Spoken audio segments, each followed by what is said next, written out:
Kisah Tuan Muda Direktur Perusahaan. Episode 38-39. Raka tampak salah tingkah. Dia melirik Nana yang masih ada di pelukan Lion sambil berkata, "Nana, aku tahu siapa kamu. Dan satu hal yang harus kamu ingat. Kalau sampai kapanpun aku tidak akan pernah menyerah untuk mendapatkanmu kembali. Dan kamu perlu ingat satu hal juga. Akulah yang akan membuatmu menyerah," ucap Lion. Setelah mengatakan itu, Lion membawa Nana masuk ke dalam rumah dan mengabaikan Raka yang masih berdiri di luar. Nana langsung melepaskan diri dari tubuh kekar Lion saat mereka sampai di dalam.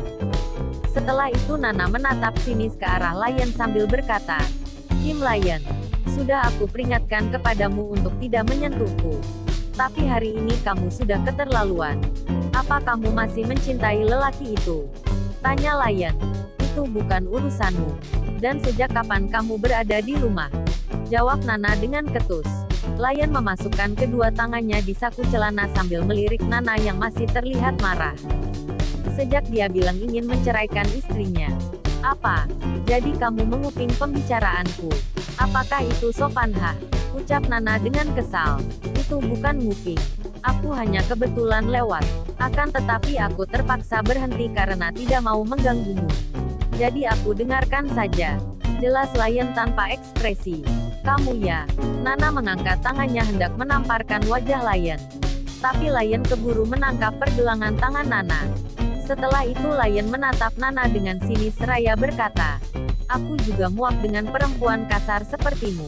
Awalnya aku mau bersikap baik. Akan tetapi melihat sikapmu membuatku berubah pikiran. Dan asal kamu tahu, aku benci apa yang aku lakukan hari ini. Itu semua karena aku tidak suka melihat wanita disakiti. Jadi jangan salah paham dengan apa yang aku lakukan." Setelah mengatakan itu Lion langsung melepaskan tangan Nana dengan kasar. Dan segera meninggalkan Nana. Sedang Nana terdiam mematung. Dia merasa ngeri dengan tatapan Lion. "Kenapa hatiku sakit mendengar perkataan Lion? Ya Allah, kenapa mempertemukan aku dengan lelaki kejam seperti Lion?" batin Nana. Saat Lion hendak menuju kamarnya, tiba-tiba langkahnya terhenti ketika mendengar suara ibunya. "Lion, kebetulan sekali kamu pulang, nak. Tadinya Oma mau menelponmu. Tapi syukurlah kamu sudah ada di sini," kata Tresia dengan senang. "Ada apa, Oma?" tanya Lion. Tresia tersenyum sambil memeluk Lion. "Aku hanya merindukanmu. Apakah malam ini kamu mau menginap?" Lion mengangguk. Melihat kehangatan ibu dan anak itu, hati Nana melembut. Dia mulai bingung dengan Lion. Dia menyadari Lion sebenarnya orang yang begitu lembut. Tapi kenapa kalau padanya Lion begitu kasar? Setelah memeluk Lion, Tresia melihat Nana sedang berdiri memperhatikannya.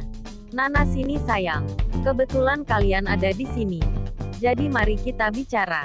Tapi, aku harus mandi dan beres-beres dulu. Setelah itu kita akan bicara bagaimana," kata Nana. Tresia langsung mengangguk. "Oh begitu. Ya sudah, kalau begitu Tante akan tunggu di ruang keluarga.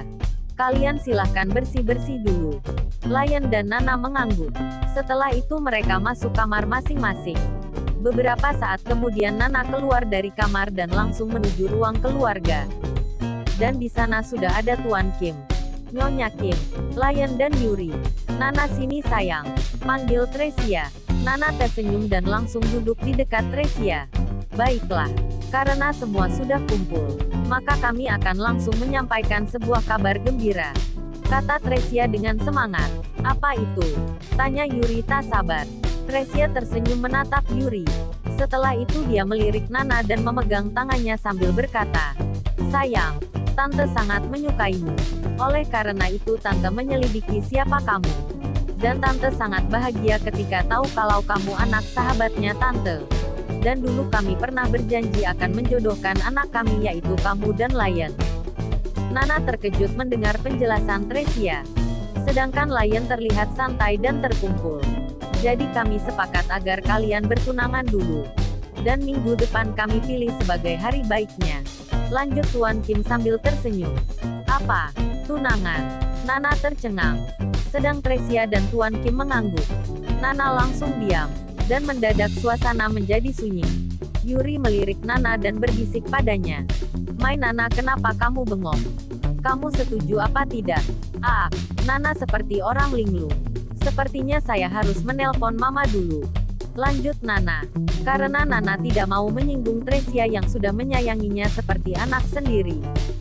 "Oh silahkan kalau begitu," sahut Tresia. Setelah itu Nana pamit dan masuk ke kamarnya. Segera setelah itu dia langsung membuat panggilan pada ibunya. "Ma, apakah yang dibilang Nyonya Tresia itu benar?" "Iya sayang. Dan 4 hari dari sekarang Mama dan Papa akan terbang ke Korea untuk menghadiri pertunanganmu." "Ma, ini salah. Aku tidak mau menikahi lelaki seperti Lion. Terlebih aku tidak mencintainya." "Jangan bilang kalau kamu masih mencintai Raka," tanya Juwita dengan sinis. "Bukan begitu Ma, Nana masih ingin mengejar karir Nana. Dan juga Lion itu tidak memiliki keyakinan yang sama dengan kita." "Aku tahu. Akan tetapi kami tidak bisa ingkar janji. Selain itu mereka juga setuju kalau soal keyakinan.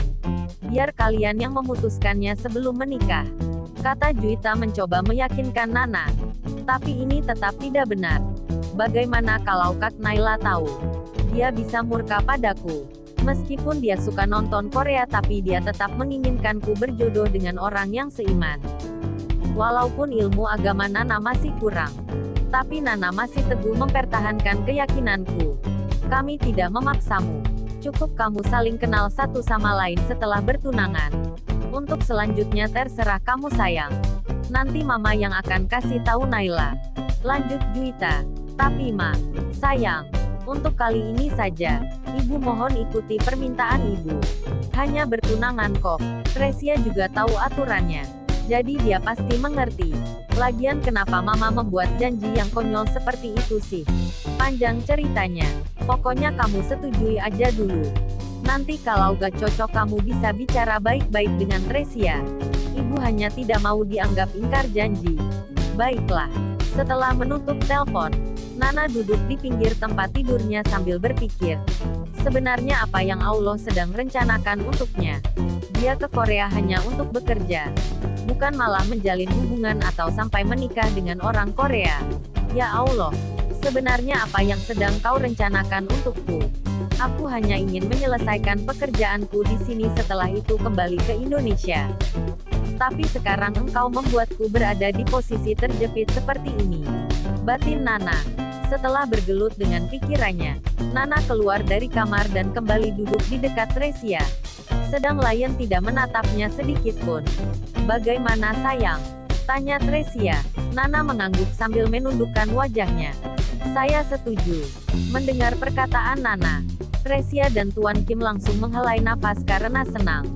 Sedang di suatu tempat Lion yang sedari tadi diam, mulai angkat bicara. Dengan ekspresi dingin dia berkata, "Kenapa kalian tidak bertanya pendapat saya?" "Hehe, maaf sayang Oma lupa. Tapi bukankah kamu setuju? Kalian kan sudah kencan beberapa kali?" tanya Tresia. Lion berdiri dari duduknya, sambil merapikan bajunya. Lalu dia berkata, "Tidak akan ada pertunangan." Setelah mengatakan itu Lion pergi ke kamarnya. Dan tentunya di suatu tempat ada hati yang sorak gembira. Jika Lion menolak itu artinya orang tuanya tidak akan malu dan dianggap ingkar janji. "Lion, untuk kali ini kamu hebat. Aku berhutang budi padamu," batin Nana sambil senyum-senyum. "Mai Nana, apa kamu bahagia mendengar perkataan Lion?" bisik Yuri yang sedari tadi memperhatikan ekspresi Nana. "Kamu sudah tahu jawabannya kan?" tanya Nana sambil tersenyum. Yuri langsung mengangguk dan ikut senang bila Nana juga senang. "Nana maaf ya, mungkin Lion lagi ada masalah. Tapi Tante akan meyakinkan Lion lagi nanti," kata Tresia sambil menatap Nana dengan sedih. "Oh tidak apa-apa kok Tante. Sebaiknya tidak perlu memaksanya. Itu malah tidak akan baik. Kita biarkan saja semua berjalan apa adanya," kata Nana mencoba menenangkan hati Tresia yang tampak cemas. Tresia pun sedikit lega mendengar perkataan Nana. Setelah pembicaraan yang menegangkan itu, Nana segera kembali ke kamarnya dan langsung merebahkan diri di tempat tidur. Dan menutup matanya dengan segera, agar dia bisa melupakan apa yang sudah terjadi. Keesokan paginya, Nana bisa bernapas lega karena hari ini dia libur jadi pelayan layan. Ah, hari ini aku benar-benar bisa menghirup udara segar di taman yang indah ini.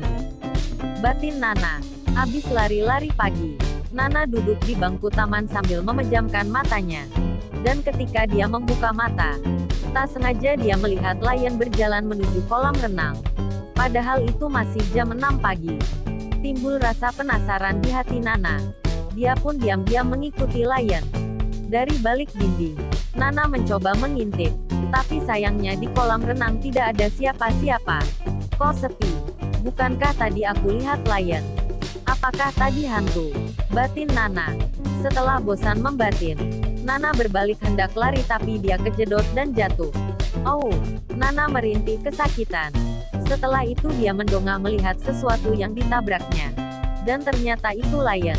Mata Nana terbelalak lagi ketika melihat layan telanjang dada. Ah, layan kamu cabul. Kenapa kamu tidak pakai baju? Nana teriak histeris sambil menutup matanya. Jarang-jarang sehingga dari celah jarinya dia masih bisa melihat tubuh atletis dan indah milik layan. Dia berpikir wanita mana yang tidak tergoda melihat pemandangan indah di depannya. Gadis ular, kamu ngapain di sini? Tanya layan sambil memicingkan matanya. Nana tampak gugup. Sambil berdiri dia berkata, itu, ya, itu, hahaha. Iya aku baru ingat kalau aku ingin berenang. Layan nampak menjepit alisnya. Apakah itu benar? Tanya layan sambil menatap Nana dengan tajam. Setelah itu dia tersenyum licik. Nana menatap curiga ke arah layan. Dia pun sedikit demi sedikit mundur ke belakang hingga kakinya sampai di tepi kolam renang. Apa kamu beneran ingin renang? Lanjut layan lagi. Dengan terbata-bata Nana menjawab. Ah, iya, aku tidak berbohong kok. Sumpah demi apapun aku sedang berbohong. Seseorang tolong selamatkan aku. Aku tidak tahu caranya berenang. Aang, batin Nana berteriak. Oh ya, tanya layan seraya mendekat ke arah Nana.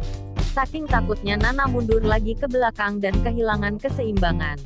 Kakinya yang satu terpeleset dan akhirnya dia kecebur di kolam. Tolong, teriak Nana sambil mangap mengatur nafasnya. Tolong aku. Nana terus berusaha untuk menyeimbangkan tubuhnya sampai dia kesulitan bernafas. Kenapa kamu minta tolong? Bukankah kamu mau berenang? Tanya layan sambil tersenyum menonton Nana yang sudah seperti ikan yang kekurangan air. Sebenarnya aku tidak bisa berenang. Mendengar pengakuan Nana, ekspresi layan menjadi panik. Serius kamu tidak bisa berenang? Nana menggunakan sisa kekuatannya untuk mengangguk hingga akhirnya dia tenggelam. Melihat Nana tenggelam, dengan segera layan terjun ke kolam renang dan menarik tubuh Nana ke pinggir. Setelah berhasil membawa Nana ke atas, layan berusaha menyadarkan Nana dengan menepuk-nepuk pipi Nana. Nana, tolong bangun. Layan begitu panik. Jantungnya terasa berhenti melihat Nana terkapar. Karena Nana tidak bangun juga. Akhirnya layan memberi nafas buatan berkali-kali untuk Nana. Uhuk. Nana akhirnya tersadar. Layan merasa lega melihat Nana sadar. Dengan refleks dia memeluk Nana. Gadis ular, kamu membuatku jantungan. Ucap layan tanpa sadar. Layan lepaskan aku. Pelukanmu membuatku susah nafas. Kata Nana merengek pada layan. Mendengar perkataan Nana, layan langsung melepaskan pelukannya dan menatap Nana sambil berkata, kamu merepotkan. Setelah berkata begitu, layan bangun dari duduknya dan segera meninggalkan Nana sendiri. Nana bingung dengan sikap layan yang suka berubah-ubah. Bersama